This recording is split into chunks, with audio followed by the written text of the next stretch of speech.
Greetings, everybody. I'm Dan from Playtest VR. And I'm Samson from Spreading VR.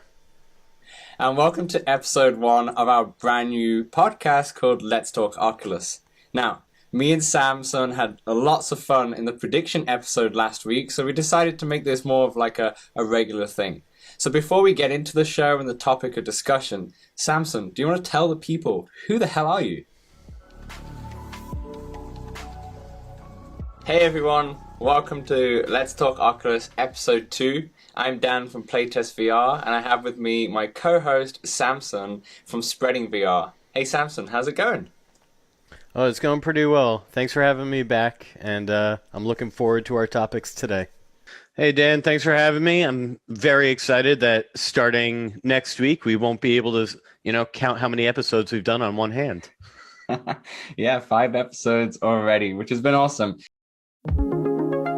Let's Talk Oculus, a VR podcast, is proudly sponsored by the good folks at Patreon. If you want to support the show, join us on patreon.com/Let's Talk Oculus.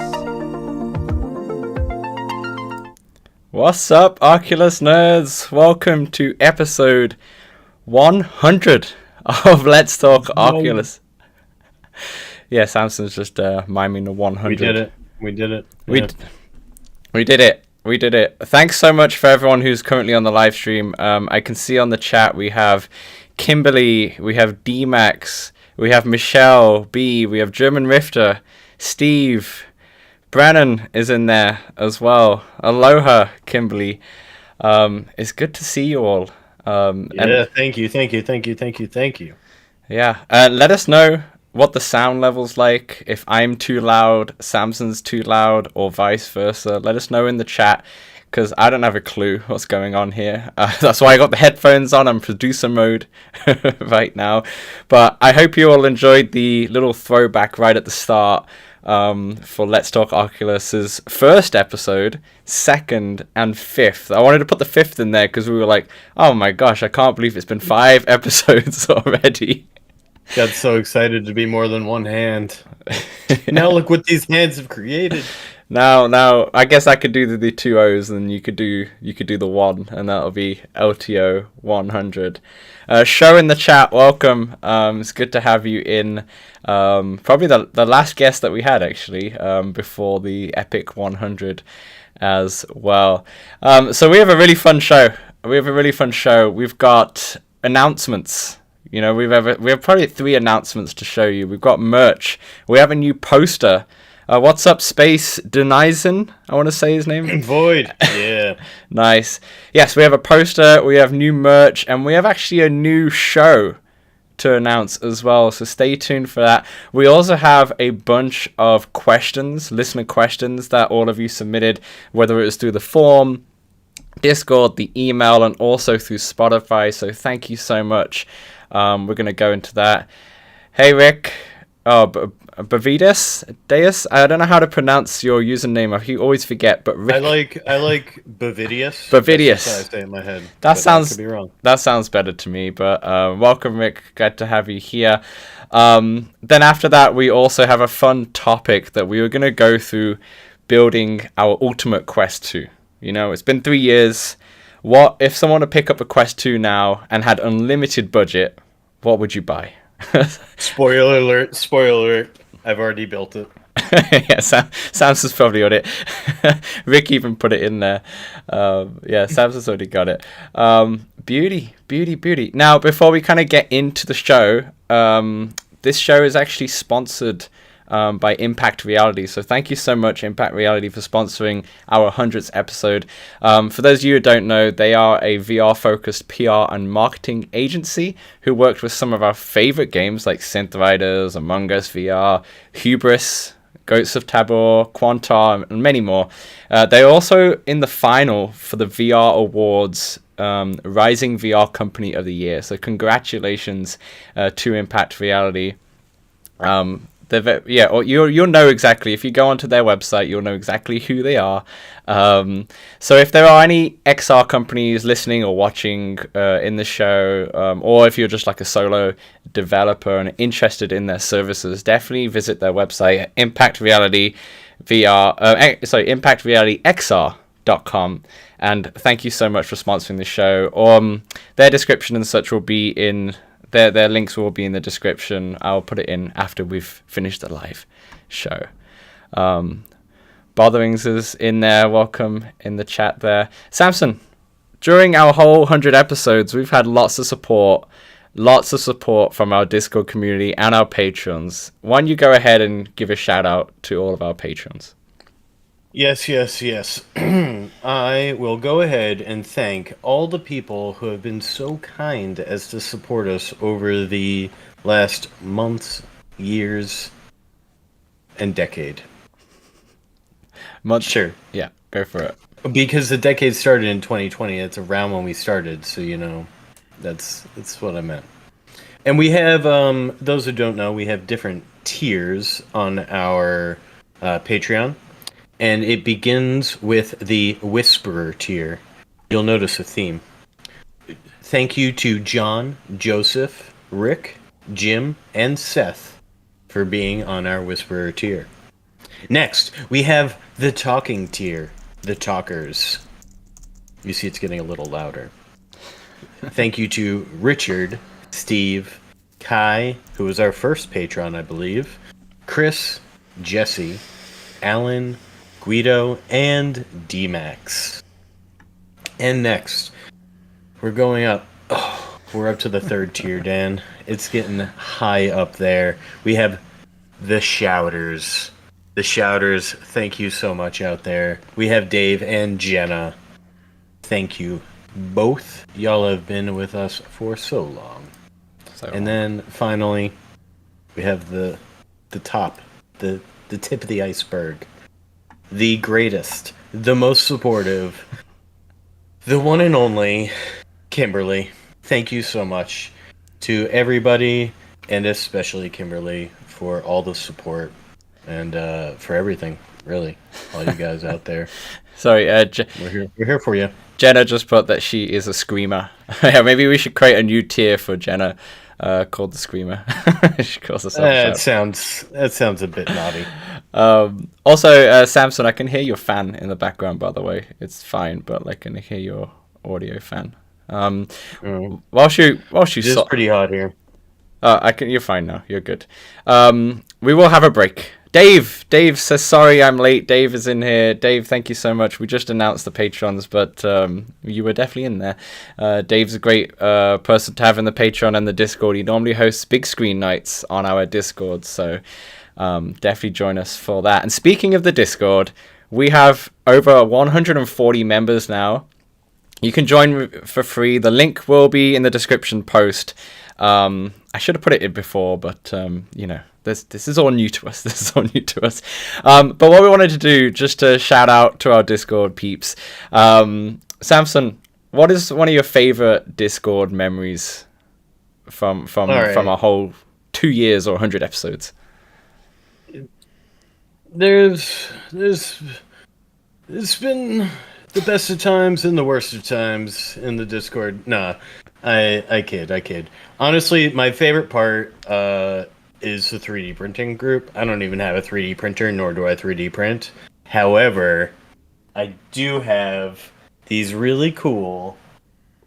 I won't hold them all up, but from the LTO community, we've got some 3D printed Demio figurines there.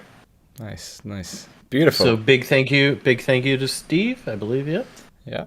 Who sent you and then I appreciate having a space to spam all the random content I take in on YouTube. Yeah, you do like to put in a lot in the non-VR chat, which is fun. I wrote down a couple favorite memories. One was way back. I think this might have been episode 20 or 15. It was like when we first did the Discord, and a bunch of us, I think Dave must have hosted it because Dave's been the big screen guy.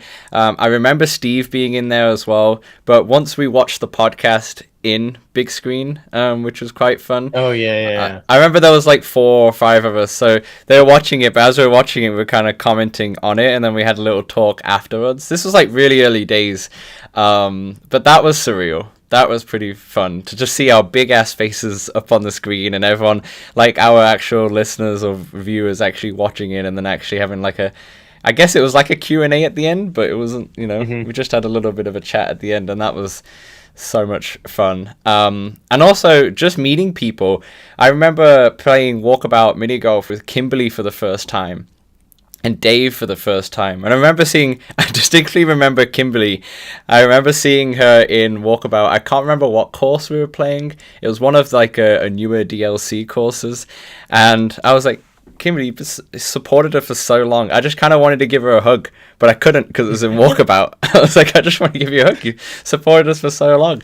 And the same to everyone. And definitely Dr. Hero. I remember seeing Dr. Hero who's in the Discord, playing with him for the first time. And I was like, man, this guy, he's so loud. He's so excitable. He's so loud, and now he's become one of good friends in the VR space. So shout out to Doc as well. But yeah, a lot of good memories in the Discord, but those two definitely stick out the most. Yeah, I forgot about that. That was definitely a very good time watching the pod with everybody.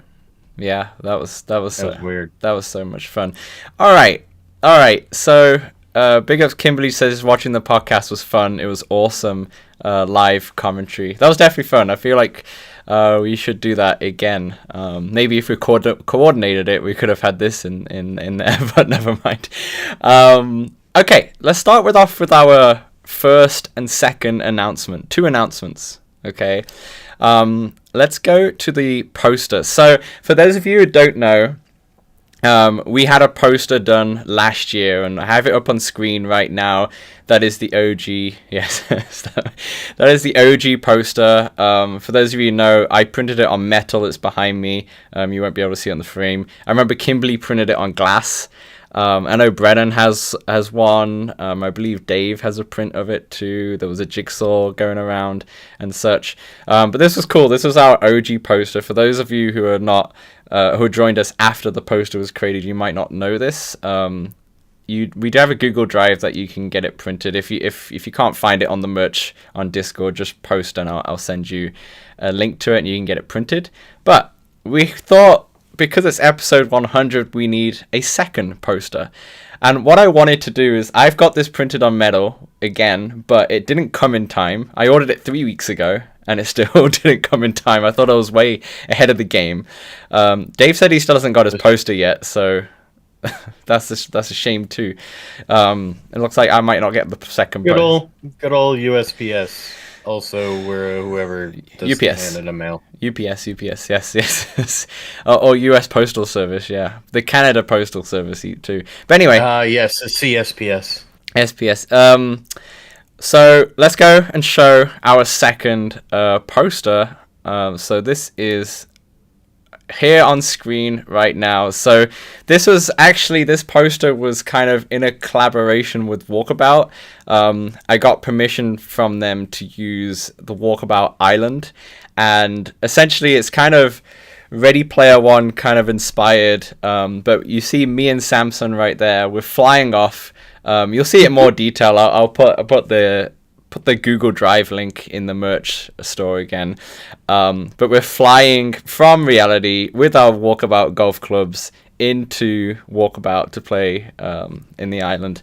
And yeah, so basically I spoke to, big ups to Edward, who put me in contact with the Walkabout team. I forget what his name was. I completely forgot now. Who in Walkabout I should have wrote down.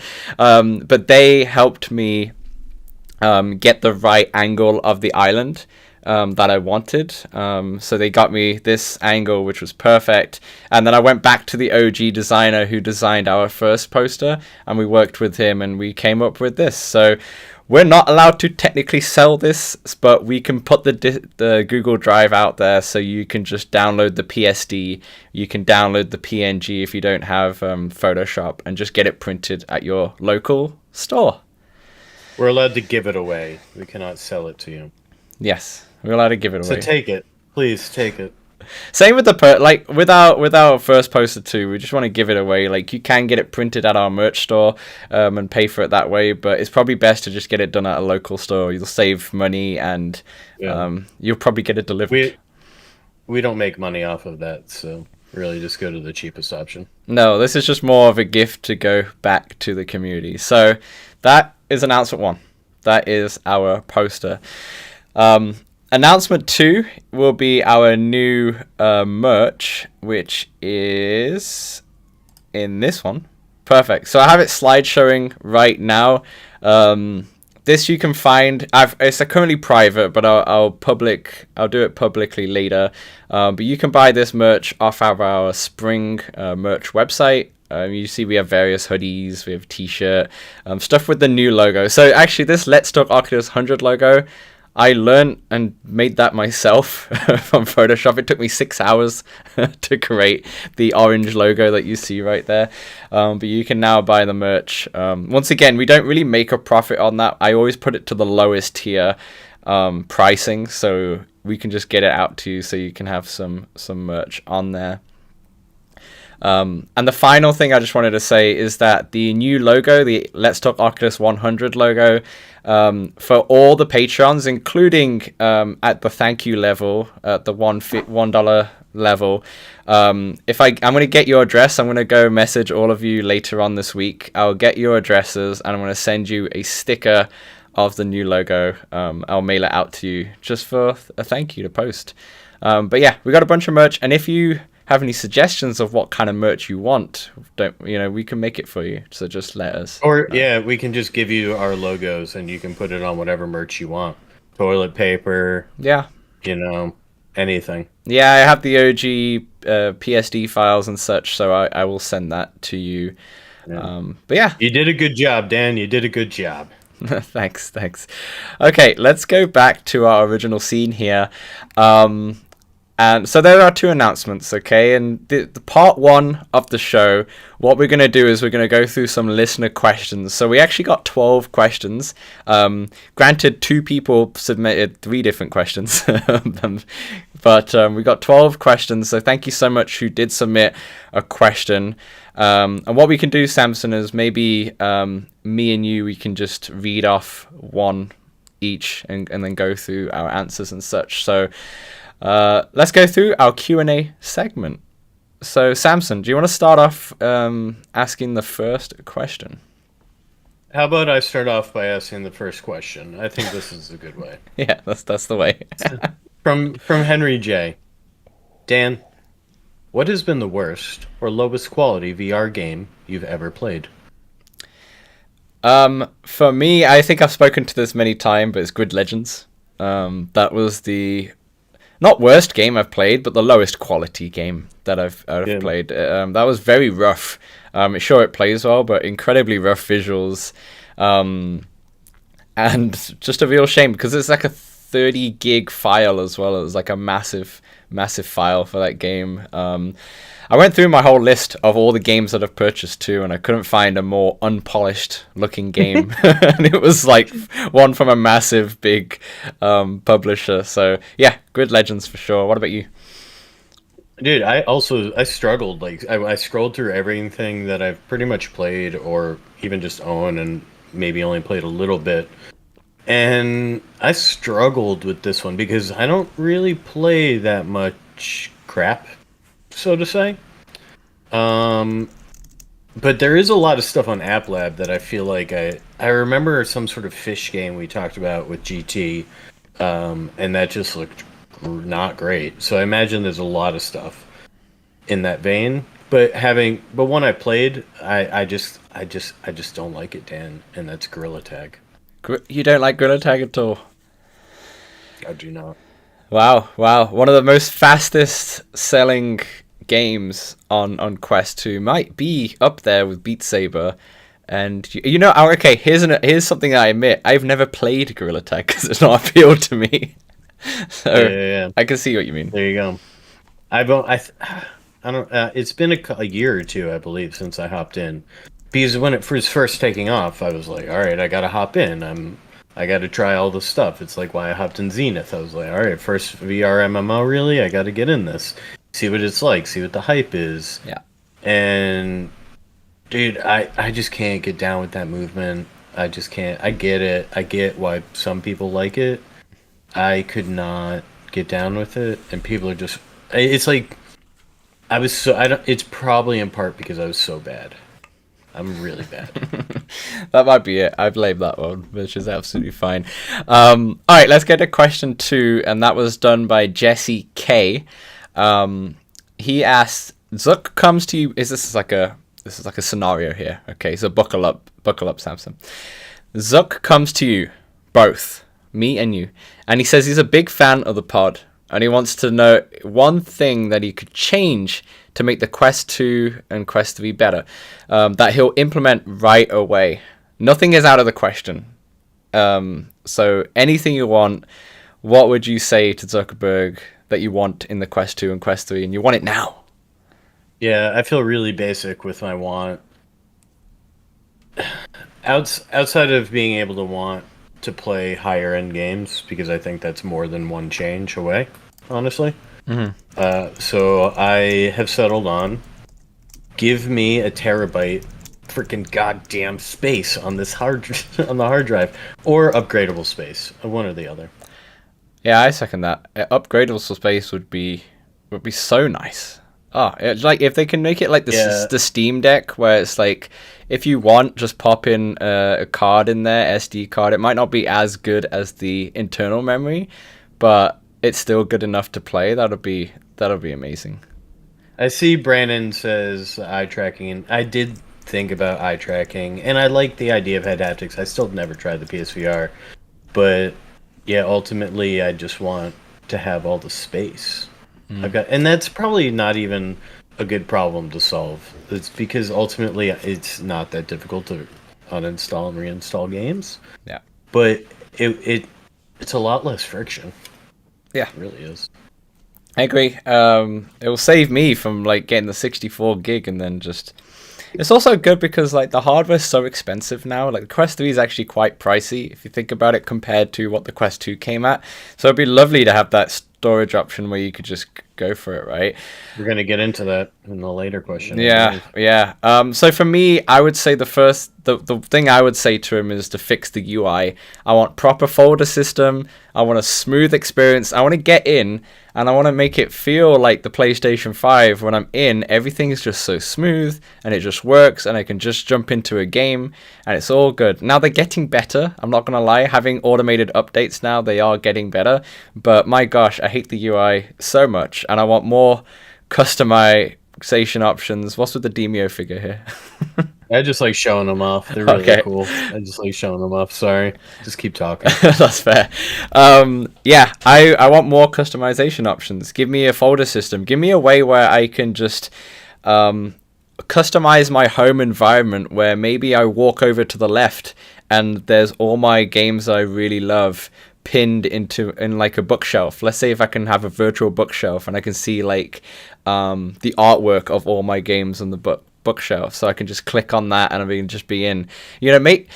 I feel like VR is such a good space that you can make your UI so immersive, right? Think of the games that I make like UI so immersive. They're so good, but you've got a lot of games, ones that just have like a flat screen menu and we criticize them a lot, but the actual Quest 2 itself, its UI is just a standard flat screen menu, and it's like you could do much more to make it a bit more immersive with the menu system. And I think it would be better for newcomers as well, because it's all over the place, and I hate the UI is the worst part about it. And I'm not a big fan at all. They are making improvements, but it's not good. I was listening to a Mac and VR podcast a week or two ago, and he mentioned that Pico is, I believe, implementing portals like in your home, that you can set a certain number of portals to be designated games that you just automatically go into. Yeah, and that seemed pretty cool. Yeah. Yeah, like what if you set up 3 portals of like walkabout and such, and be like, I don't even need to look at a menu system. I just teleport to there. It will start the game. Like you could be so much more immersive, and I that's what I wish. The hardware the hardware I think's good enough, but the UI could be better. Let's have a look at some of the comments before What's the PSVR menu like? It's nothing. It's just an overlay of the PS5 menu. That's all it is. Okay. It's no like actual immersive menu. It's just the PS5 menu. It's just a 2D screen, and you just click in it, and that's it. Which I don't think's the worst thing because of how the PS5 is. But that PS5 annoys me that there's no folder system either. So, what else we got in the chat here? Steve says adjustable optics to eliminate glasses and prescription lenses. That would be amazing. That I can see more on the Pro hardware than the standard consumer one. And then Dave says upgradable storage would be great for side-loading movies. Yeah, exactly. That's right, Dave knows where it's at. Dave knows where it's at. Shall we move on to number 3? Let's move on. Let's move on. From Alan. This one's nice, convenient that I'm asking this one. For Dan. How long have you been in Canada, and why the move? Yeah, I'll keep this short just to briefly go on. Hold on. Yeah. It's got to be for the maple syrup. No, actually, to be fair, I never had a maple syrup until I moved to Canada, so I guess that's a big thing. Because it's not like having maple syrup and pancakes is not a big thing in the UK, you know. So anyway, I moved 4 years ago, almost 4 years ago not to the day. It's been like 4 years and 2 weeks. You know, I moved like at the end of July, and I moved 1 week after graduating. So I did a master's in mechanical engineering. Decided I didn't really want to do. My boy is wicked smart. Decided I not wanted to do mechanical engineering. I didn't really like the field when I was in co-ops or internships. So instead of applying for jobs, I decided to apply for Canada. Just because I thought, as moving on my own, I don't know anyone here. It'd be easier if it was an English-speaking country, and plus Canada's a very easy visa to get for everyone, to be honest, not just the UK, for everyone.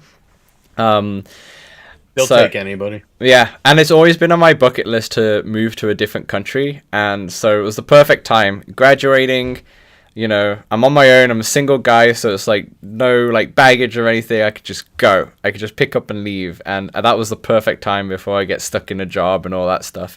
So I moved. I literally graduated, and then 1 week later I had a flight to Vancouver and never looked back. And I don't... Except all those times you've gone back to visit. Yeah, you have to do that. You got family, you got weddings and such. Last year was crazy, as you know, with the podcast. But yeah, I would... Unless for some personal reasons, I would never move back to the UK. I really like it here in Canada. I might move out of Canada, but never back to the UK.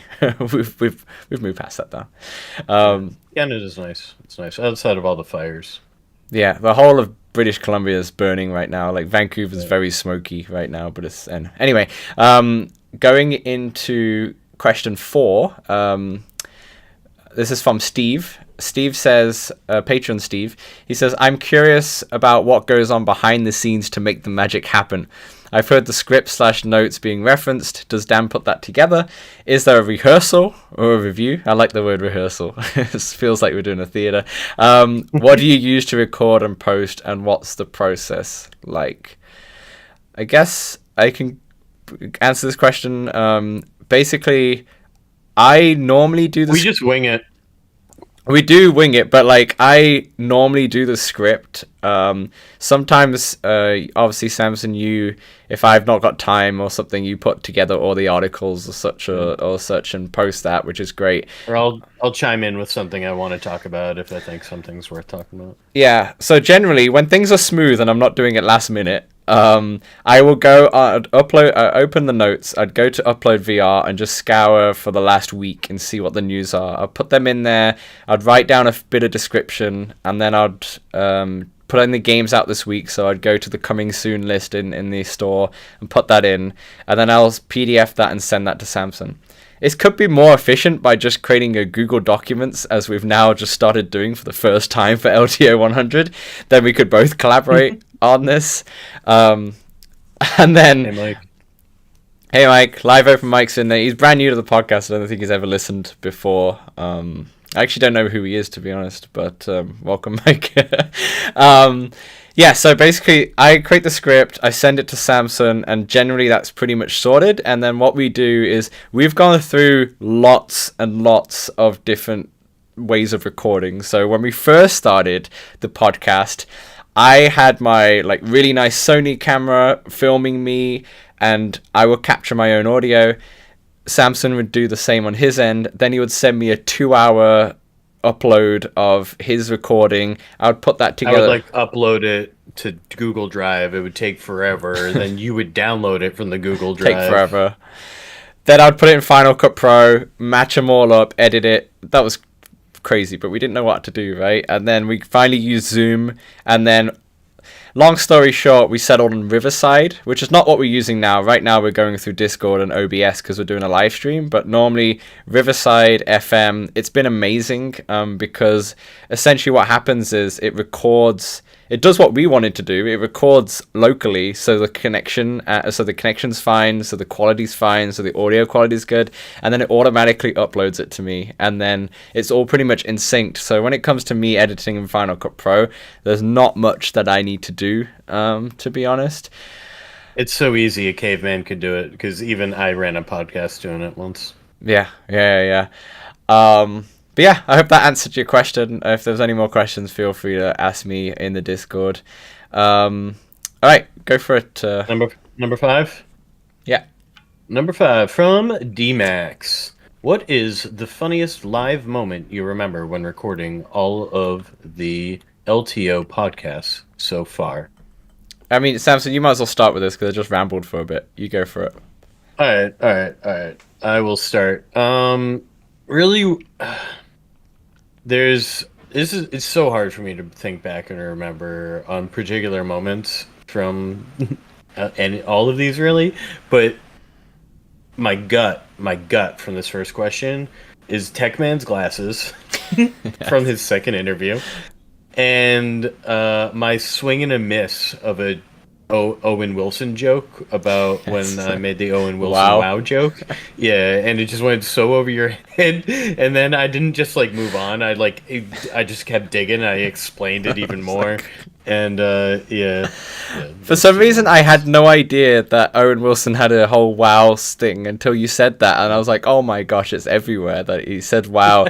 So many times, and he gets paid so much money to say wow if you put it all in context and such, but yeah, mine one will be in a specific podcast, and if you haven't listened to this podcast, I strongly recommend you go back and listen to it because it's an evergreen podcast and you can listen to it anytime. LTO 51, episode 51. It's called Becoming the CEO of a VR Company. That podcast was so funny. It was basically we didn't have any news to talk about, so we created up with this topic where we're both CEOs at a VR company and we're creating a VR headset, and we went through what that VR headset will entail, and also we had drawings of our VR headset, and I was in tears laughing throughout that whole podcast. It was quite funny. That was a good one. Yeah, that one brought me back to business classes and just giving random ass presentations on whatever. See, I felt like it was what's it called when you're doing comedy and there's not written and you're just improvisation, like improv. Yeah, it felt like improv. It felt like tech improv. Yeah, that was so funny. So yeah, episode 51. If you haven't watched that one, that is actually it's worth a watch. Definitely the watch. The listen's good, but the watch is good because we have the photos of our drawings in the video stream. So I would recommend. Okay, so next question, is question 6 out of 13. We've got a question from Judah. He said, hey, I'm kind of new to your podcast, but do you think I should wait to buy the Quest 3 or buy the Quest 2? Or just buy it now, basically. Yeah. All right. So there are some stipulations here. Are you buying a brand new Quest 2 at $300? Because then I'd probably say wait. If you're buying it used for $100 or $150 and that $350 to $400 price range is like too much of a hurdle, like that is a big cost jump, right? But I do think if you can afford it, to wait. It's right around the corner. I agree. I was about to say the same thing. I think it all comes to budget. And these are scenarios, right? If you can afford it, wait for the Quest 3 because it is more expensive, but it's going to be well worth it because of the enhancements. Even if you can afford the 300, but you don't, and you're thinking the extra 200 is too much, I'd say just wait a little bit longer, save up a little bit longer, and get the Quest 3 a little bit later.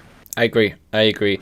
But if you don't mind a second-hand Quest 2, go for a second-hand one. And I wouldn't even say get a second-hand one now. I think if you wait till the Quest 3 drops, people are going to be selling it really cheap. Like, for example, me, I'm going to just sell my Quest 2. I was going to give it to my dad, but I realized that he won't even touch it, so there's no point. I was going to sell my Quest 2.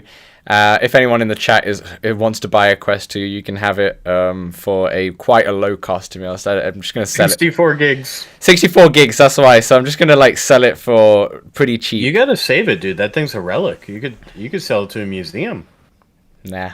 That's not it ain't gonna be an N64 or anything. I'm gonna sell my Quest 2 just for, I don't know what the price would be, but you're gonna get it for quite cheap at Quest 3. So if you're happy to get a second-hand version, then I say go for Quest 2. But if you can afford it, or like Samson said, if you could barely afford it but just want to wait a few months just to save up for it, it's probably going to be worth just getting the Quest 3, to be honest. The Quest 3 is 128 gig starting. Live Open Mike says yep, he has a 64. Dave Allen said 64 will hold Walkabout just fine. That is correct. It will also just fit the Medal of Honor. If you wanted just Medal of Honor, it will fit it perfectly.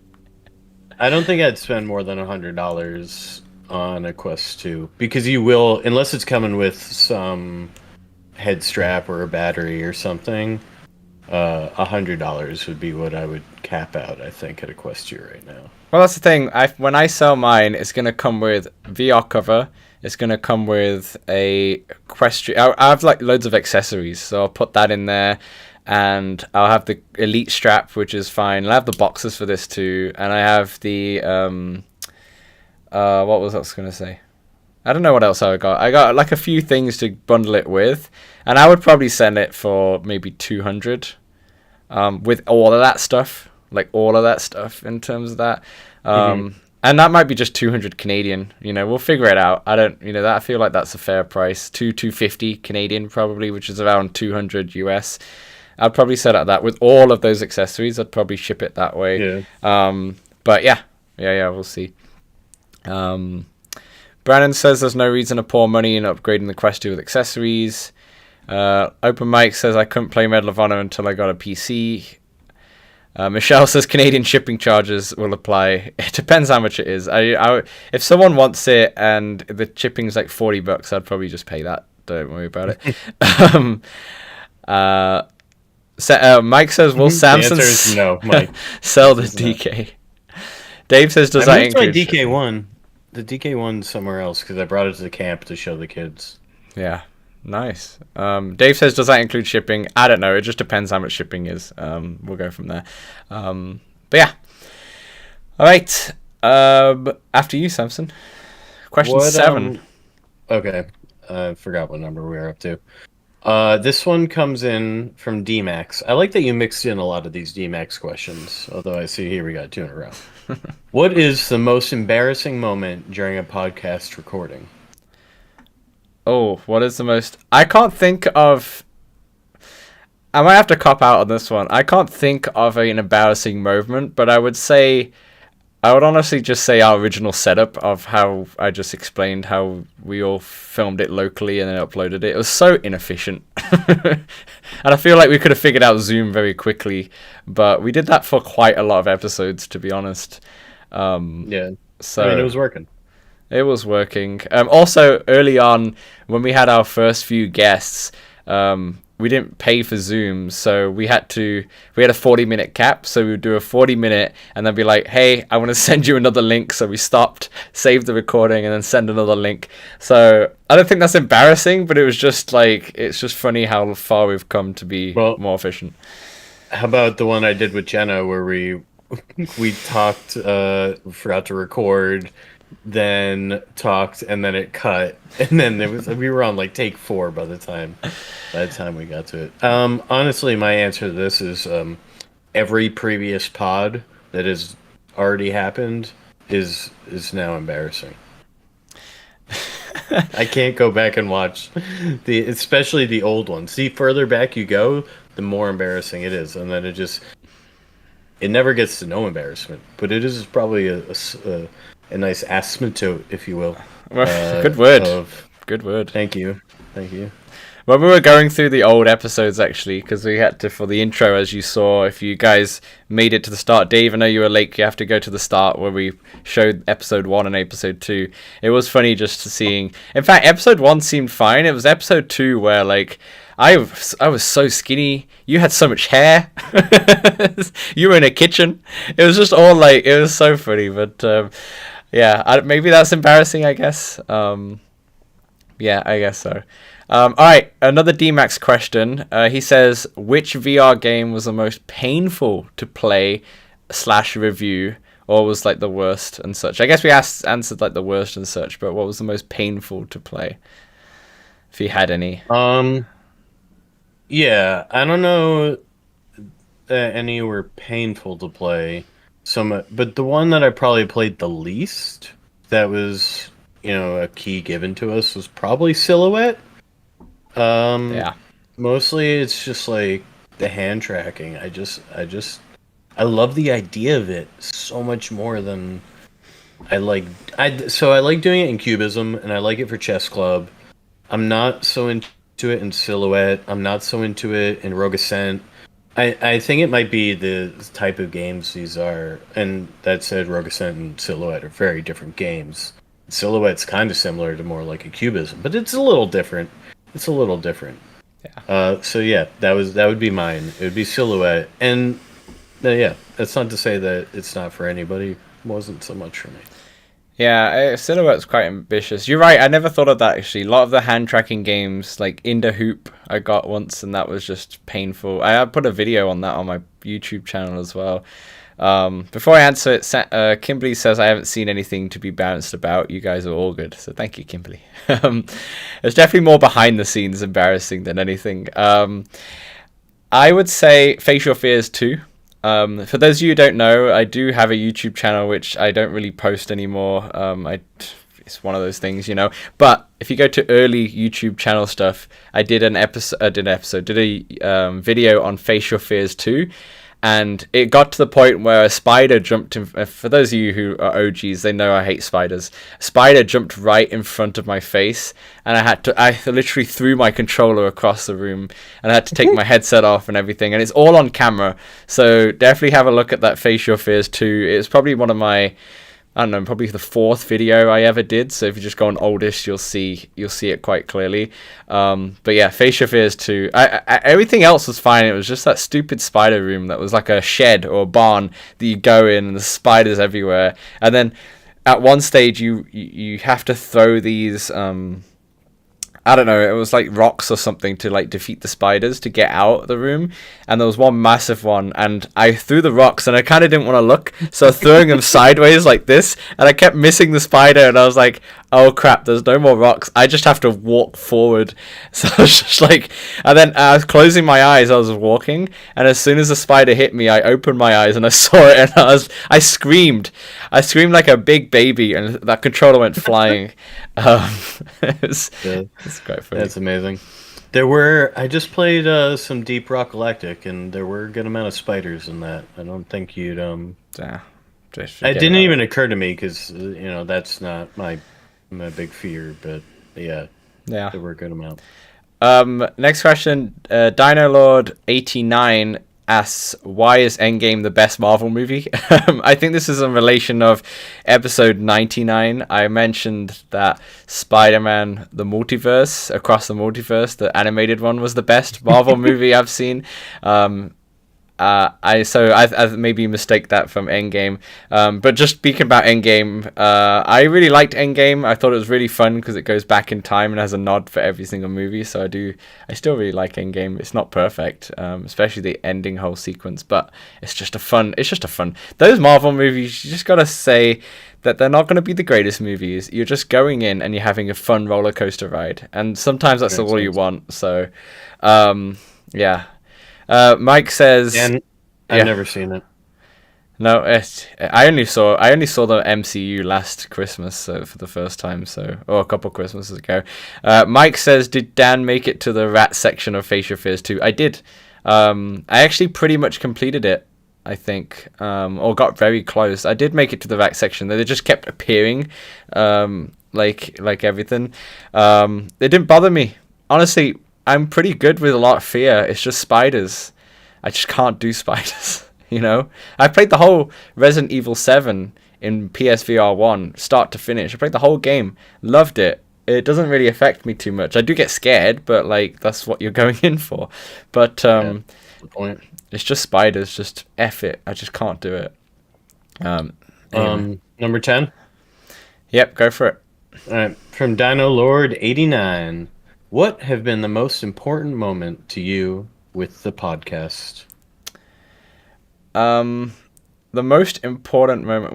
What message is this? Is this number 10? I wrote notes on this. Mine will say the Discord community. I think that aspect of it really took the podcast in a different direction, or not different direction, just like, we get obviously viewers and listeners through all types of avenues, and it's nice to see that grow. But honestly, seeing the Discord grow is my biggest, I would say, achievement, or our biggest achievement, is seeing that Discord grow and grow in numbers and having people actually interact, because we have some giveaways on there, we have some referral codes, but it's not really about that. So a lot of people are there just generally because they just like the podcast. They're not really there for giveaways and such, which is kind of nice. Not to say we don't do giveaways, we do it now and again and such, but that's the community, and the community is why we're at episode 100. Without the community, I don't know if we would have made it this far. Maybe, I don't know, but it's all about the community, and especially on the days, especially on the days where we don't feel like recording. I think last year we had a few weeks where the odd week or two we would miss because, but this year I think we've missed maybe 1 or 2 weeks. Most of all, we've been quite consistent throughout, and that's more because of the community, and we don't want to let you down. Even if we want the weekend off, we would just do a weekend where we'll film 2 podcasts, maybe one with a guest, one with just a regular one, just so next weekend we have the weekend off, but at least we have one in the locker ready to go. We did today. Thank you, Live Open Mic. Yeah. Spoilers. But yes, I guess we could say that. Live Open Mic is our first ever guest in the hundreds of Let's Talk Oculus, and you will see the podcast the following week. I think that's August 31st to be exact. We filmed that with him this morning. But yeah, what about you? I guess I'll take a swing at this one. I'm not so sure this is the most important, but the guest pods all stand out as memorable. They're really it's just really cool. These are people that I watch daily generally and look up to. So having people like Techman, Mateo, Gamertag, Live Open Mic Show. I can't name everybody else, I don't think, off the top of my head, and I'm sorry. But even the developers, I just love getting to know people and what they like about gaming and VR. And it's really just, I'm here for the people. That's what interests me, right? And just, learning nobody's into the same games at all. And it's really cool to see and hear what people are into. Like GT introducing me to the game Neodori Infinity. I never would have found that game on App Lab had he not mentioned it on his Discord. And so that's, I'd say that it's just our guests. I love guests. Here's to way more guests. In fact, let's start off the next 100 with a guest. Yeah, I think that might be a good idea. Before we get to the last two questions, just to look at the chat here. Kimberly says Marvel is great for escapism. I agree. I when I was like building some Lego at Christmas time, I just had it on in the background, even though I've seen them. Like, it's just nice just to put it. It's really easy. Space Denizen says Dark Angel. Dark Angel hated spiders, but she loved DRG. Mike says, I feel about the rats the same way you did the spiders. That part of the game nearly broke me. I understand. Kimberly says, flying palmetto bugs. For me, I have no idea what that is, and I might have to Google that after the... I know Samson's Googling it right now, but... yeah, got it. Flying... I'm not even going to put it on the podcast, so don't worry about it. That's like a roach. A roach? Oh, that's gross. And then Dave says, Dan, I remember when you told me how happy it made you feel when you realized that the Discord community had become its own thing, independent of you two. Yeah, that's one of my favorite things too, where like people are just talking, people are posting in 3D printing and just like making friends within each other, and they don't need us. Like, sure, we created the platform and for everyone to do that, but it's great that you all are like making your own friends through the Discord community as well. So yeah, it's because if you build it, they will come. If you build it, they will come. That is very correct. All right, so last three questions rather. Henry says, I don't know if this is the same Henry that we had at the start, but this is Henry from Spotify, who's been quite active on the Spotify Q&As, so thank you so much, Henry. He says, after starting Ready Player One, how far away do you think we are from having something like the Oasis in real life? I would say for that we are quite far away from like being as advanced as the Oasis is, but those kind of worlds already exist. Like, we have VR chat, we have Rec Room, not as much, but stay in Rec Room. Horizon Worlds, for example, we already have like an option that we can jump in the metaverse and kind of go into all these different worlds. So it's starting to happen, but I think we'll get it to a level where more people will be using it. Not as extreme as the Oasis, but definitely more people are using it. Probably in the next 5 years or so. I think now that Apple are in this space, it's going to accelerate even quicker. And I think the next 5 years is going to be way quicker than the last 5 years. And it excites me because I think it's not going to be as dark as that as it is in Ready Player One. At least straight off the gate, I think it's going to be a really fun tool. So yeah, that's what I would think. What about you, Samson? I just wrote very far. Very far. Yeah, just wrote very far. It's mostly a friction thing. It's just we're so far away from just being able to put on a headset and be in these worlds quickly and without much friction. Yeah. I don't know. I mean, to me, shit seems pretty easy, but it's not necessarily that easy. Having just recently spent some time with somebody who's very new to VR and just guiding them through UI of Walkabout and then big screen, and just how different really like those sort of games are, right? Like how you link up with someone is different. Yeah. It's kind of same, but it's different. That's why I think Apple is going to accelerate it, because they're going to make it look cool, if you know what I mean. Like, cool to the people who are not into VR at all. It'll cool like us. Yeah, exactly right. All right, Samson, you want to read out the 12th and penultimate question? Yeah, I have a 13th question though, Dan. That's a 12th and penultimate. Penultimate. Oh, I got you. Okay, I got you. No, I was thinking back to earlier. I thought we said only 12. I did say 12, yeah. Dino Lord 89. What are you looking forward to within the future of VR? What are you looking? I'm looking forward it to become a daily tool in my life. Not so much the games. I'm excited for the gaming, of course, but this is why I'm excited for the mixed reality in the Quest 3. I'm excited I'd love to be like in the morning, I'll put it on and I can do some productivity tools, like have my to-do list and all that stuff, and it's quite engaging, and it's really useful to use, and I can just like drink my coffee whilst I'm in there and be in mixed reality whilst I'm just like planning out my day or something. That's what I like, having it replace the iPad kind of thing. I don't own an iPad, but you get what I mean in terms of that kind of void. You know, The idea of the iPad. Show said it right when he was on the podcast a few podcasts ago, that it would replace the iPad, like the Apple Vision Pro. So I would say that's what excites me. I would not get the Apple Vision just because it's too expensive for now, but that what their vision is what excites me for the future of VR. But how about yourself? I am most looking forward to form factor and comfort and just getting more people to experience it. Like Steve said in the chat, the percentage of people in the population that even know what VR is today is still too small to actually have an oasis. And I agree, just getting it so more people can try VR and getting to a point where eventually everyone's tried VR by the time they hit 20 years old or whatever. Yeah, absolutely. All right, final question from DMAX again. So DMAX and Dino Lord submitted 3.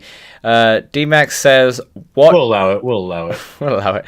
I did say feel free to do as many as you want. DMAX says, what do you think the near future holds for location-based VR experiences, and what do you think would make them succeed wildly?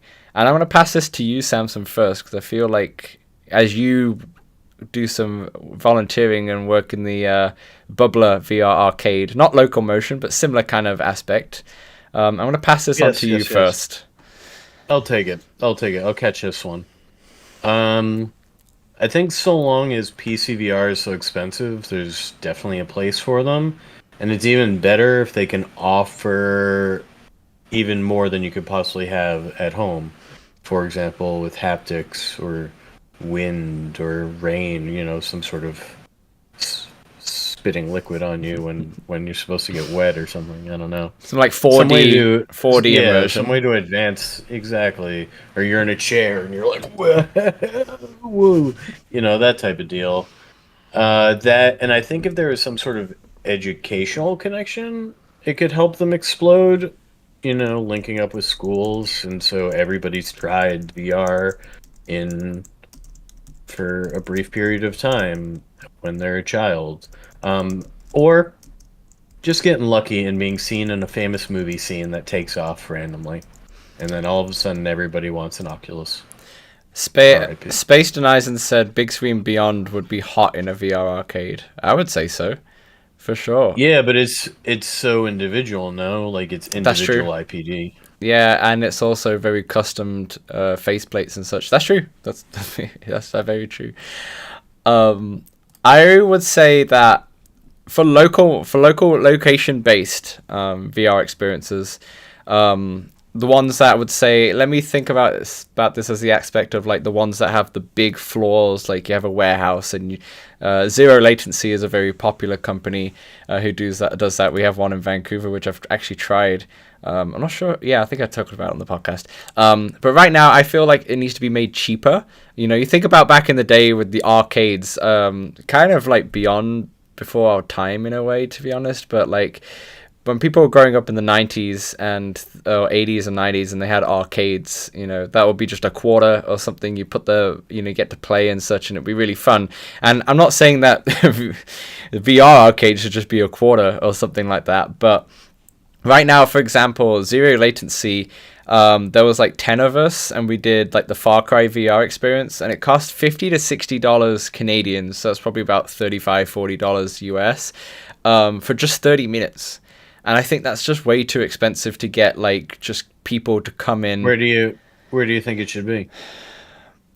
I feel like that should be I feel like it should just maybe be $1 a minute, maybe $1 a minute. Maybe that should be fair. Like $15, 15 minutes kind of thing. These people just put up so much money overhead wise to get this set up, right? That's true. That's true. Like those places. And so I just think, what's a pretty similar type of experience? Like, I've done the go-kart racing, and it seemed pretty similarly priced. I don't do too much out there in the real world, so I don't really know.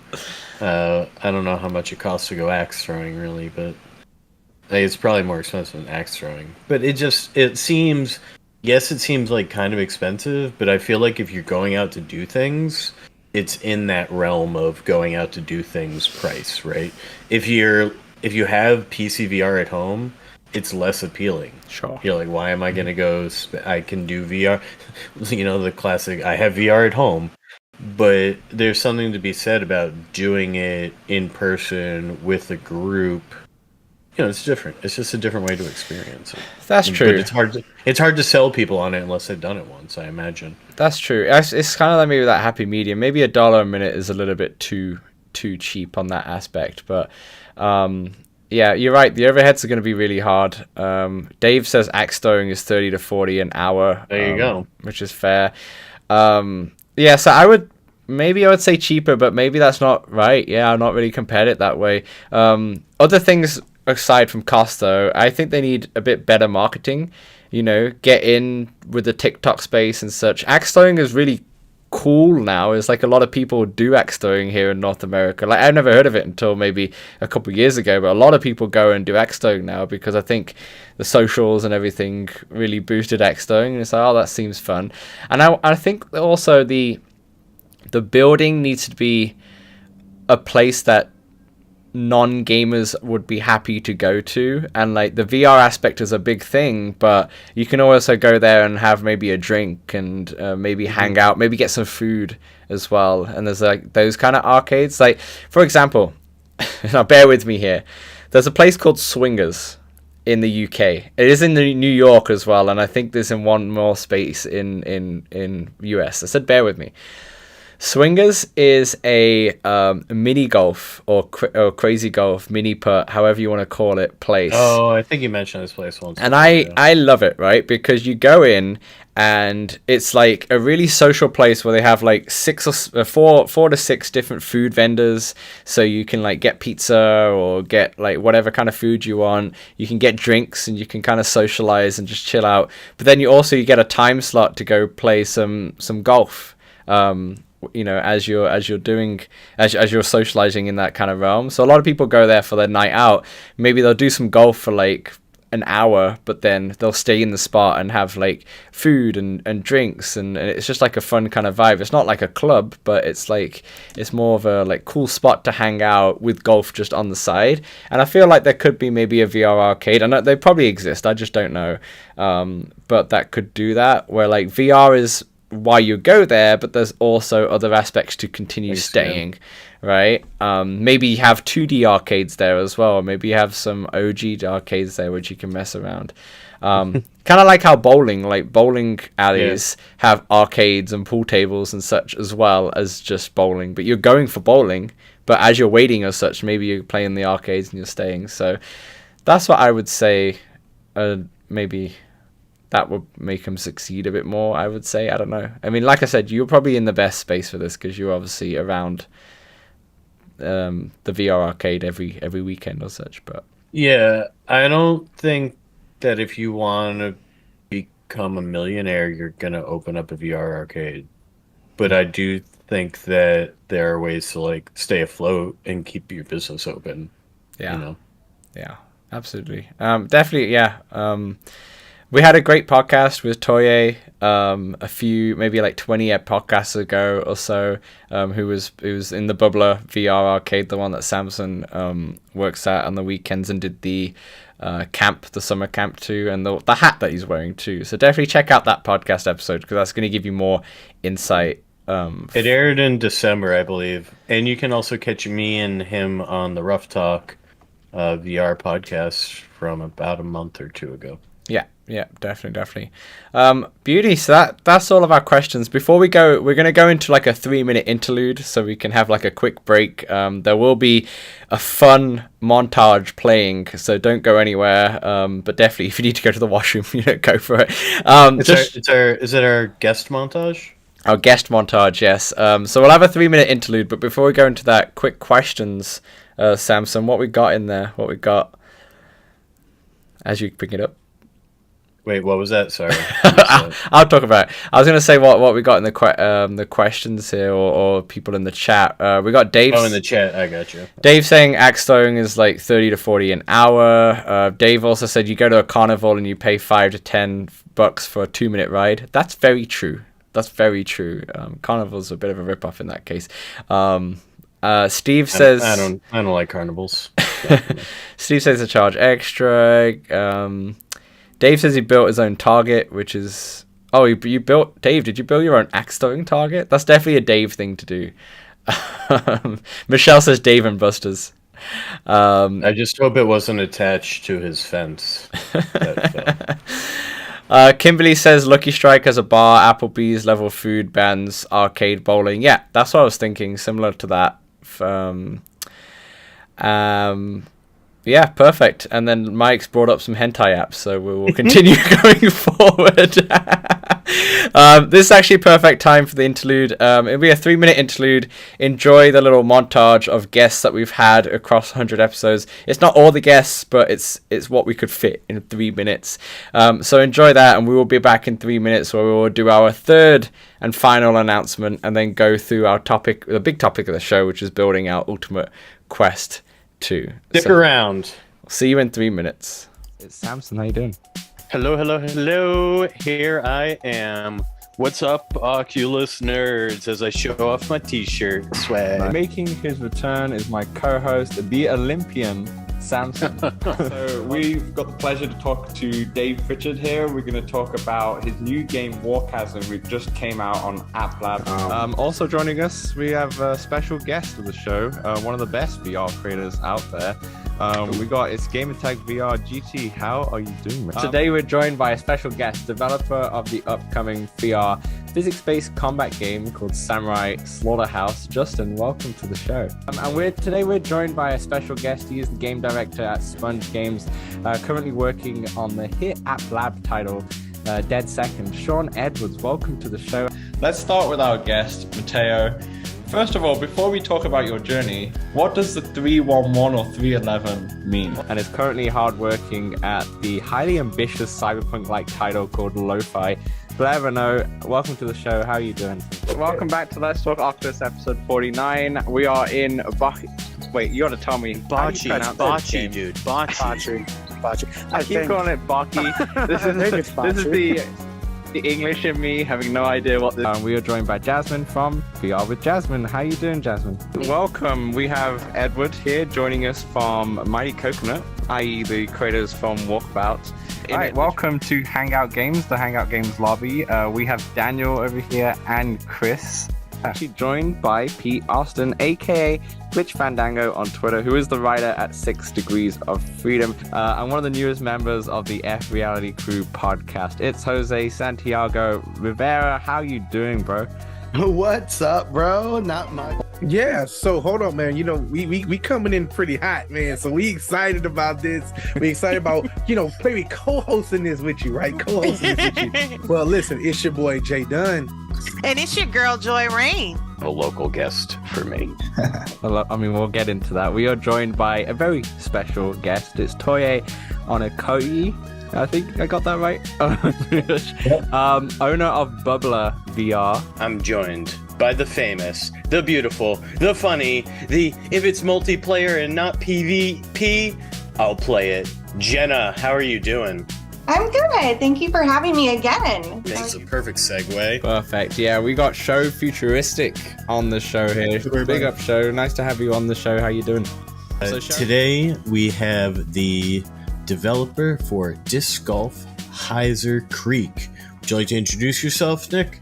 Yeah. My name is Nick. I developed Disc Golf Heiser Flip. We are joined by Forever's VP of Marketing, Lauren Kester. How are you doing? Welcome to the show. Okay, welcome back. I hope you all enjoyed that little guest montage. Thanks to Samson for putting that together. Try my hand at a little editing. And thanks for every guest that we've had on the show, and to Live Open Mike, who is going to be our first guest, as we mentioned, in the hundreds. But yeah, thanks to everyone guest in the show. It's nice to have a guest because it does add some variety, rather than us talking all the time. But it's nice to share other people's like content and also their games as well, now and again, which is definitely fun. All right, Samson, do you want to say what our third announcement is? Yeah, why don't I say what our third announcement is, Dan? Okay, go for it. We will be starting a new series called LTO Plays, where we will be live streaming on Tuesday evenings on YouTube. And there'll be Let's Plays, sort of, where I will be playing. Dan will be reading chat and commenting about my fantastic play styles. And this will begin on August 29th. Yes, and we'll also have various guests on the show. So I know Dave, Patreon Dave, is going to join us for our first live stream on August 29th at around 9:30 EST or EDT. And Dan, I'm not 100% sure what... So part of this was to attempt to go through my backlog, practice live streaming, and interact with the community, right? It's trifold. There's probably a few more reasons too, but not really sure exactly where I'll start game-wise, but I'm thinking of starting with Samurai Slaughterhouse because I don't see very many people covering this game. I love it. And I never beat it. Obviously, I supported it throughout. We had Justin on. And I want to attack it, haha, because it's yeah, good action there, good action. Yeah, I love it. No, Samurai Slaughterhouse could be the first game that we do. Now, obviously, this being a new series, bear with us because there are going to be some bumps along the road, but it'll be fun. So if anyone is free on like a Tuesday night and just wants to check in, and see what Samson is playing. And yeah. I'll be there most nights, and there'll be a guest on there most nights as well. I forgot to say, it'll start around 9:30 to 10. We'll see. It depends. Exactly. We will announce it as it comes about. Eastern time, that is. Eastern time, PM. Yeah. We also, this is not really an announcement because I just wanted to throw it out there because I'm thinking about doing it. But because Sho put this on, he put a comment on one of our podcasts a few weeks ago.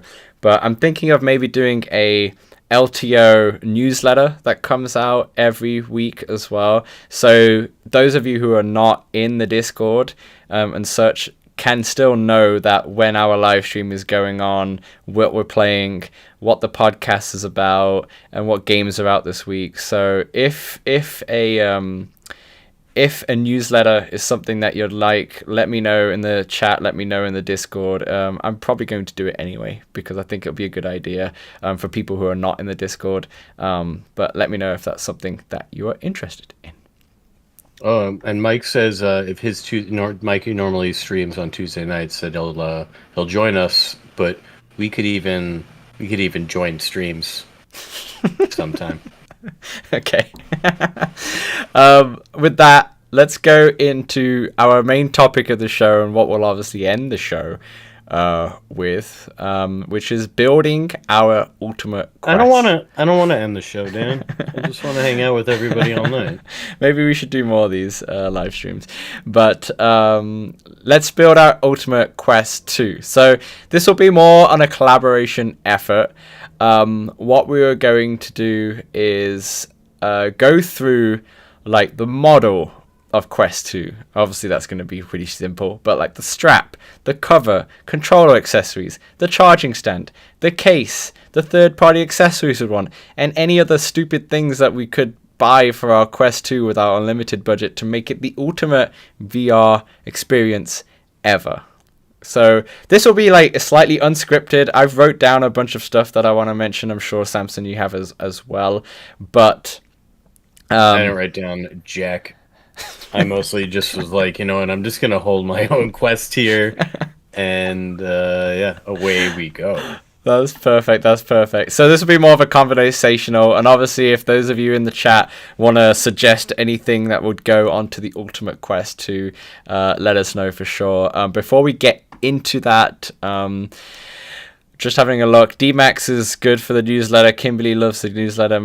Mike says he's down to do the live stream. Jenna says she missed parts, but she adores us all live. Brennan says, Samson, can you play Do You Copy on one of the Tuesdays? Absolutely, Samson. Absolutely, Brennan.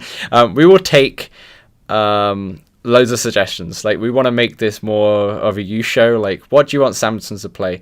Do you want him to play Face Your Fears? He will play Face Your Fears because he is your puppet. He will do what you say. Like a marionette.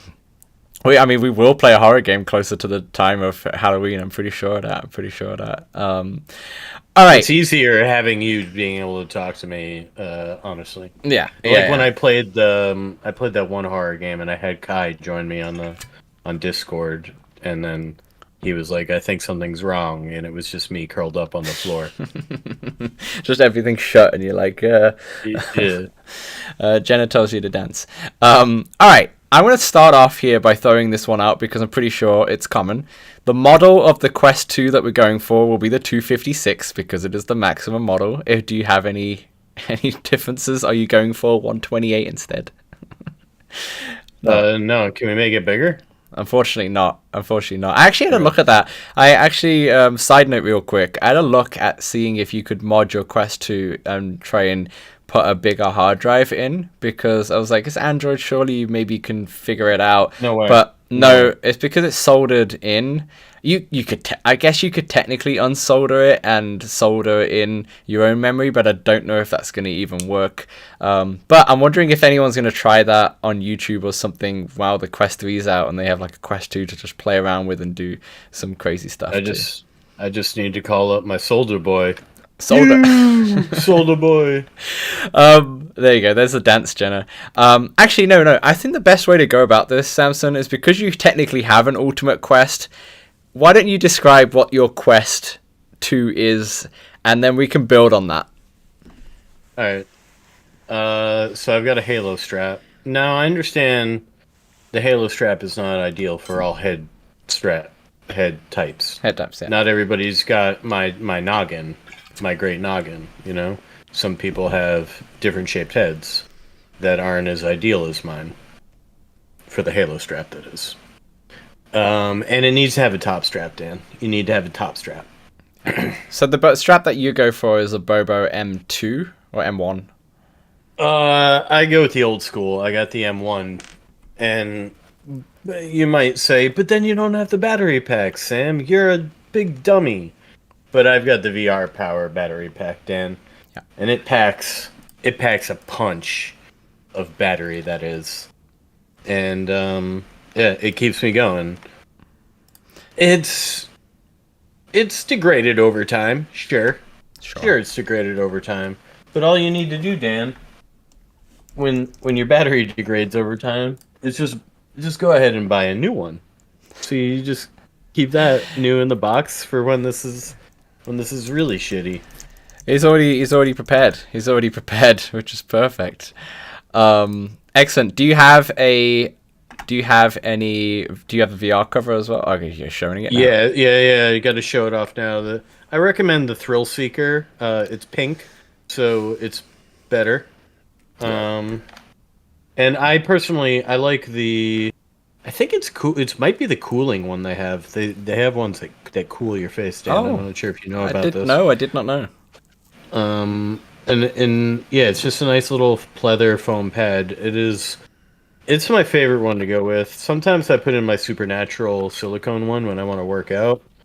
But I prefer the pleather. It feels way more comfortable to me. How about you? Do you think the pleather is the way to go? I like the pleather better, but I also rock a Supernatural for the workouts, which gets me on to another thing. Let's move on to the actual controllers. I know you're rocking Quest Pro controllers, so we'll obviously get Quest Pro controllers for your Ultimate Quest 2, because you don't want those peasant ring controllers, even though the battery life is way better. So you'll put that aside. Do you have any grip grip straps or anything like that? All right, Dan. I haven't tried all the grip straps.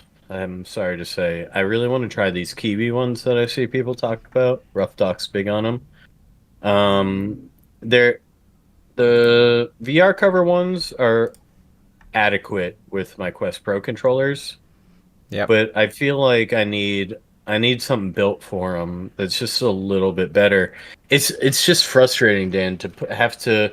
I need my wrist strap, right? I'm playing Synth Riders. I'm not having my controller go flying when I'm in the middle of this, right? So I need something that's easily gonna go over my controller, but also not be really freaking annoying and feel like I'm sewing every time I have to put this through the freaking VR cover thing. So yes to knuckle straps, but they need to be a bit easier to put on because I don't want them all the time, Dan. I don't want them all the time. So I don't know, Samson, you might not be able to see it because you're obviously being streamed I can see in. it. But I have put the Kiwi Pro grips on here. I have these grips. I don't use them, and the reason why I don't use them is because they don't fit in my case. That's the only my Quest 2 carrying case. That's the only reason. But I'm a fool because I should be using them. These are fantastic. Obviously, this is for the Quest 2. I don't know if they do a Quest Pro version. I'm assuming they are doing them. But the amazing thing about them is that they make the Quest controllers longer, so they're a bit more ergonomic. They have a battery door, and they have the knuckle strap is really, really comfortable. So those of you, I'm not sure if they do a Quest Pro one, let's just pretend they do. But for those of you with the Quest 2 ones, it might be a little too late now because the Quest 3 is coming and you will probably want those versions. But this is fantastic. I would highly recommend it. It makes the games way more comfortable, and you don't have to hold the controllers. So like when you're doing boxing, when you're doing any fun fitness games or anything, you're less stressed by holding the controllers. They just makes your hands feel nicer. So I would say you add the Pro grips on there. On top of that, Samson, I don't think you have this, but do you have a charging stand? So with the Quest Pro controllers came a stand of the charging type, if you will, and it's just a little circle where they latch on, and then it has a USB-C port on it that I plug into my Quest. So the answer is kind of half. I'd call it 0.75, 3/4. I would put in my Ultimate Quest 2, and which is what I'm 100% getting for the Quest 3, is a charging stand. And I mention it in next week's podcast, which is a little bit of foreshadowing. But when I had the Quest Pro, I loved it having charging stand because then everything was charged, and plus it was right on my desk, ready to go, and I could just pick it up, do like 10 minutes in VR, 15 minutes in VR, put it back down, continue with whatever I'm doing. And the fact that right now my setup is it's in its case, it's in the closet behind me, it's as friction, right? As the barriers to entry, as I need to get it out, I need to make sure it's charged. If it's not charged, oh my gosh, now do we take it charged? All that stuff. So the charging stand on the Ultimate Quest 2, I would also agree. Now, this is something, Samson, that you probably overlooked because you don't need them. But a lot of us... I don't overlook anything, Dan. Well, That's not my style. I look everywhere. And the reason why you can look everywhere is because you have perfect vision. But a lot of us don't have perfect vision, and therefore the prescription lenses are important. Segue. Yeah, I would highly recommend prescription lenses. That would be on the Quest 2 for sure if you need them. Okay, my favorite one, which I will get up actually for free, or are you talking about it for cost? Because for cost, I think the companies be charging people to see well. They are charging people to see well. Let me show you my screen here. So this is the VR Wave. And the reason why I love these, and I'm just going to go back to Discord to make sure you can see properly. Yeah, the reason why I love these is that the official ones or the official licensed ones on Meta website just have the top part, which just clip, the lenses which just clip directly on. But they're not very useful because sometimes you might have contact lenses. Sometimes you're just wearing your glasses, you know. I don't know why, but like sometimes you will. Sometimes you're passing your headset to someone else and then you have to clip them off. And I clipped them off, clipped them on, clipped them off, clipped them on, and eventually they broke because the plastic's very flimsy. These ones clip too many. These ones of VR Wave are amazing because, as you can see here on that last slideshow, we'll see if it comes up again. They have an extra piece which goes on the lens first, and it's got magnets on it, so you can magnetize the lenses off when you need to, and they just, you know, they'll never break that way because they're using magnets, and it's really, really useful. Kimberly says yes to prescription lens. I wish I've got the magnetic. Agree, definitely for number 3. Get ones with magnetic. I'm sure there's other companies that do magnetic ones, but VR Wave are the ones that I used. They sent it me for free. And I already had prescription lenses, so I just never used them. And then when mine broke, I used these, and I was like, oh my gosh, for last year. But yeah, prescription lenses. I see Brandon says Reloptics, and DMAX, you went with VR Optician. VR Optician. Fun names. The Bobo batteries, as you mentioned, 100%. The Bobo straps seem to be like what lots of people like the most. There are other ones out there, of course. Kiwi do a good one. The Elite strap's fine, in my opinion, but probably not as good. All right, Dan. So at the arcade, Toye has a Quest 2 also that we use, and he has the Kiwi strap. He didn't have the one with the battery on it, but it has the ear things on it, right? It's got the nice audio. And the thing's just so freaking padded. You feel like you're putting on a Tempur-Pedic pillow on your head, and then with a weight on the front. A Tempur-Pedic pillow with a brick. That's what it felt like. And that was a pretty good one, I'm not gonna lie. And if I imagine the one with the battery feels pretty similar. Yeah. So Kiwi, and that was sort of an Elite strap. It had a joint in the middle, kind of like me in this podcast, and it just kind of folded up there. I have the Kiwi strap too. I don't use it because our Elite strap's fine, but I don't have the one with the ears, but everything else is the same, and it's actually a nice strap. It's actually a solid alternative, to be honest. So I agree with you. Okay, Samson, going back to you, because let's just say you're the one with the Ultimate Quest, but I think there's some improvement that needs to be made. What about your headphone situation? What about your audio situation? Yeah, what you be rocking? I am soft in the audio department, Dan. I've never been too much of an audio buff. I don't buff the audio too much. Fair enough. So I bought the earbuds. They came with the Quest, or when you could buy them from them. Eventually, those started really bothering my ears. Just being buddy, you know. Just get out of here, bud. Get out of here. And so now I just go stock, and it's in part because I have that the Vive headset audio strap, but one of the ear things popped off, and I am not do it yourself, I can fix it type of guy.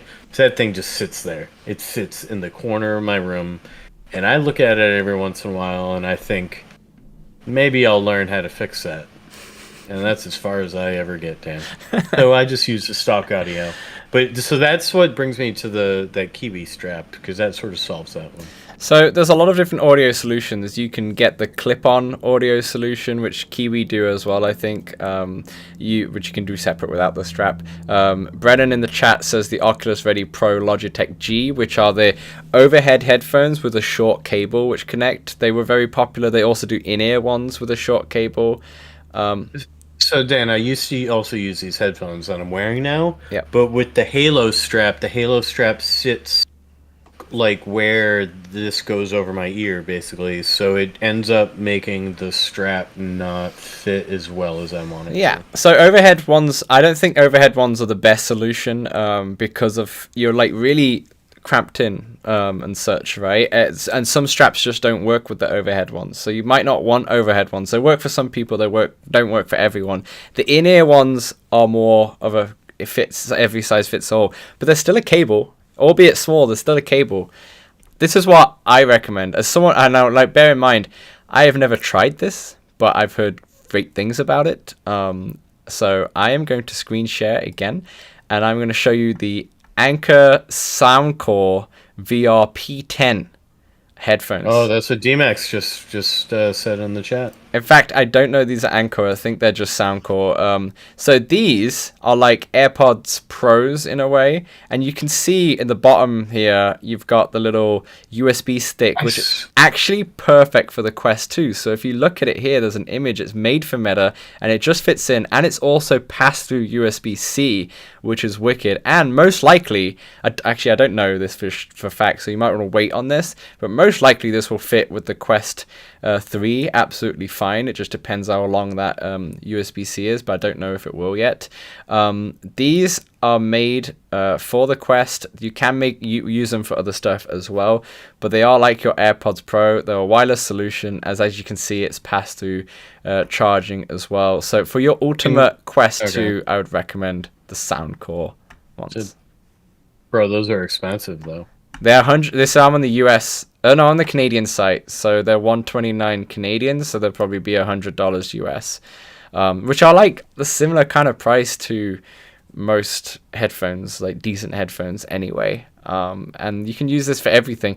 The cool thing, the problem with the $80, $80, which is pretty good. And the problem with the Logitech ones that are Oculus ready is that they have a short cable, where these ones. Monopoly money fooled me again.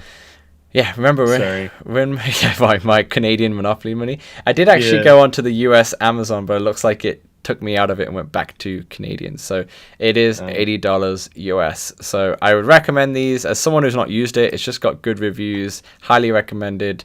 So that will be for your Ultimate Quest 2. Ultimate Quest 2. I feel like I saw these at Target. I took a walk through Target the other day, and I peeped at the VR section, and I think these were over there. Yeah, fair enough.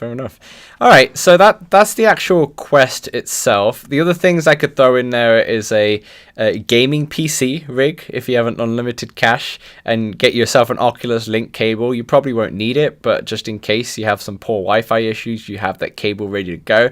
I won't go into the gaming PC because I don't have a clue when it comes to building PCs. So, and we're just thinking about the Quest 2 here. So that could be your Ultimate Quest 2. But Samson, back to you're gone. Yeah, I was just gonna add one more thing that money ain't no cost. I want a yaw too. Yes. So that's why I was gonna go ahead. So let's talk about other accessories here that are not increase your immersion in VR. You're saying the Yaw 2. What is the Yaw 2 for people who don't have a clue what that is? Yeah, for the people that don't have a clue, and for the people that do know, I'm gonna say it anyway. It's a seat you sit in that has either 3 degrees or maybe more degrees. It's got a few degrees of movement. So think you're sitting in a chair. You can go frontwards, backwards. Even though I just did those inverse of saying them, you can go left and right. And it's just very cool. Like if you're doing a Microsoft flight sim and you feel like you're flying a plane, and you're like, whoa, let's take it in. We're in turbulence. You know, and it'd just be really cool. That was a great. Yeah, I love that. I was trying to get it up here, but for some reason the website's not loading. But you can see this guy playing with it. So it's like this seat here. I'll see if I can zoom in so folks that are watching can see. So it's like this is like an ultimate gaming chair here, which is pretty fun. So yeah, this goes for a fair few bucks, right? Yeah, and I hear they're pretty slow at shipping. Whilst you're at it, let's think about B-Haptics, full body tracking here. You've got the vest. You have this already, so it's part of your ultimate. But they also have stuff like the glove, which are hand tracking. They're haptic gloves. So you can buy the haptic gloves. You can buy the suit. You can also buy the arms. You know, you can look like this woman here with the samurai sword.